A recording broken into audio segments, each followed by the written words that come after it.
ain't heard nothing yet. Wait a minute, I tell you. You ain't heard nothing. This moment in The Jazz Singer in 1928 led to standing ovations in movie theaters. The first moment of dialogue marked the beginning of a boom in the motion picture industry, improving sales from 1928 to 1929, despite the beginning of the Great Depression. Goodbye.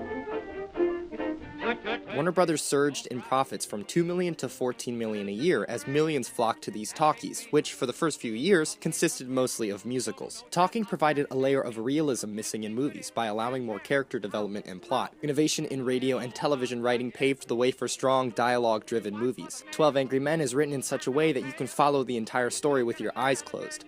Talk and talk and talk, even when it's an open and shut case like this one. I mean, did you ever hear so much talk about nothing? Well, I guess they're entitled. It has an intensity and pace that's impossible for a completely silent movie to achieve. I want to talk about dialogue and look at how dialogue enhances a story while also seeing its limitations.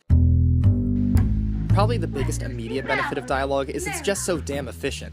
How are you, Captain Whitney? Fine, thanks, Mrs. Mallory. Why, whatever are you doing in Arizona? I'm joining Richard in Lordsburg. He's there with his troops. He's a lot nearer than that, Mrs. Mallory. He's been ordered to drive forth. Why, that's the next stop of the stagecoach. You'll be with your husband in a few hours. From 10 seconds of dialogue, we know who Lucy is, where she's going, why she's going there, what her husband does, where her husband is, where the stagecoach stops next, and how long it should take until the couple is reunited. Dialogue is quick and easy, but exposition through dialogue runs the risk of being boring. Like when we have to sit through a villain monologuing his evil plan through a computer. I think voiceover narration can be a lazy substitute for strong, efficient dialogue on screen, although sometimes there's no other way to do it. There are right and wrong ways to do exposition dialogue. Let's say a character's parents died. Should dialogue tell us like this? Oh, what would Mom and Dad say? I don't know. They're gone. They died when I was 3, remember? Or like this? Leave it, Billy.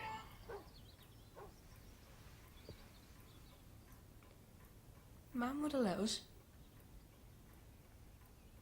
Exposition should be descriptive and also not completely plain. It's the difference between saying something and revealing something. I call it the dead parent test for dialogue because so many movies seem to have trouble telling us a parent isn't around anymore. My mother's name was Susan. She was killed in a car accident with my father and they're both dead. So stop trying to bring them back.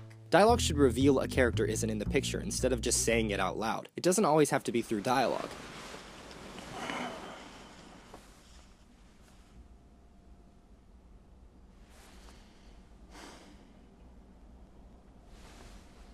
And it can even be comedic. Oh, and she inexplicably mails me a cactus every Valentine's Day. And I'm like, thanks a heap, Coyote Ugly. This cactus gram stings even worse than your abandonment. But it just has to reveal something instead of saying it. It passes the dead parent test if it's not completely dry, because frankly, just saying is lazy writing. And with the number of lifeboats times the capacity you mentioned, forgive me, but it seems that there are not enough for everyone aboard.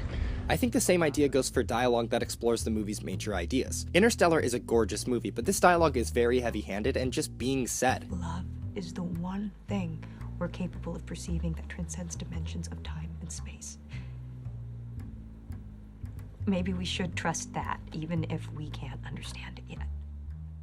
Maybe it's better to have themes hidden in more ordinary dialogue. And fuck the Air Force Academy. If I want to fly, I'll find a way to fly. Or revealing the themes through visuals. Dialogue always serves a narrative or comedic purpose, no matter how random it feels. In Pulp Fiction, the dialogue feels meaningless, but it sets up major plot points and conflict. Vincent and Jules have a 10-minute conversation about whether or not it's cheating for a man to give a woman a foot rub.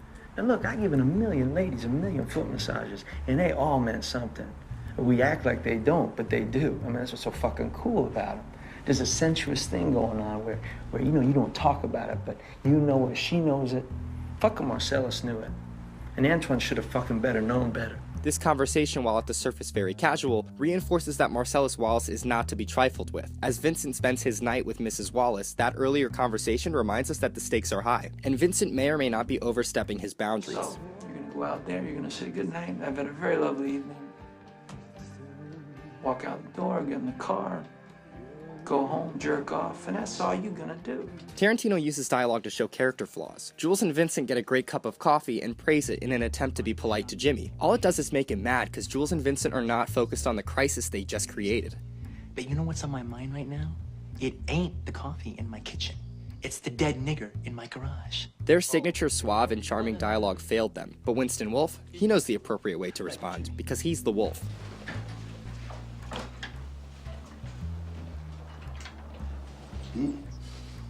Tarantino's dialogue is masterfully layered. They may be talking about nothing, but in actuality, the dialogue foreshadows the major conflicts in the rest of the movie.